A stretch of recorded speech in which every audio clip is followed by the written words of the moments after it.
الزراعة في مصر. الزراعة في مصر بتنحصر في الصعيد ووجه بحري. في الصعيد حوالين النيل، وفي وجه بحري في مثلث الدلتا. مصر يا جماعة رقعة الأرض الزراعية فيها قلت بنسبة كبيرة جدا، وده حصل خلال السنين اللي فاتت. من أول ما بدأنا نجرب في الأراضي الزراعية عشان نبيع الطمي لمصانع الطوب، ولما جت الثورة وحصل اللي حصل، وأغلبية المزارعين بنوا على الأرض الزراعية. كل فلاح عاوز لابنه بيت، عاوز لكل ابن من ولاده بيت، فبيضطر ان هو يعمل بيوت كتير، فبيأثر ده على الرقعة الزراعية. لو بنى بيت كبير متعدد الطوابق، كل ولد هياخد دور وهيحافظ على الأرض الزراعية اللي حواليه.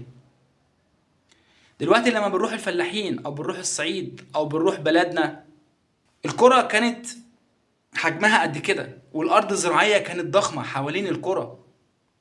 دلوقتي القرى بقت هي اللي أكبر والرقعة الزراعية هي اللي بقت صغيرة.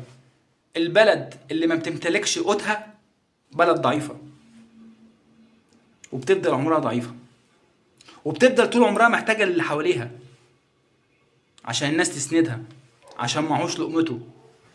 استصلاح الأرض الصحراوية مكلف جدا، فالنهاردة عشان استصلح أرض صحراوية هتكلفني فلوس، هتكلفني وقت على ما يبدأ الإنتاج بتاعها وأبدأ آكل وأشرب منها. فالنهاردة مبقاش معايا الأرض اللي بتديني، وبفكر في الأرض الصحراوية اللي لسه هتديني بعد سنين. وده دور مشكور جدا من الدولة اللي هي شغالة على استصلاح الأراضي، بس ده مكلف يا جماعة.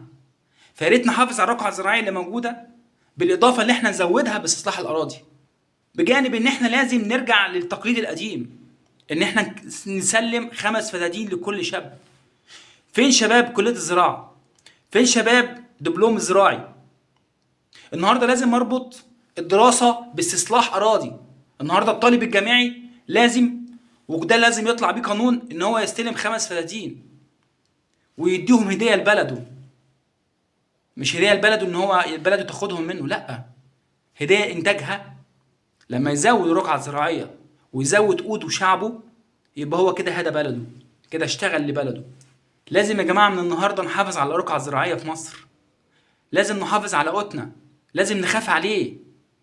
اللي هيجي ورانا مش هيلاقي ياكل، اللي هيجي ورانا مش هيلاقي ياكل.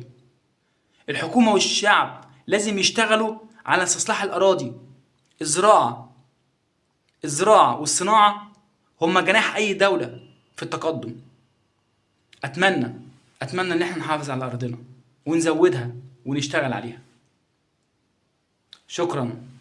لو الفيديو عجبكم، رجاء الاشتراك والمتابعة.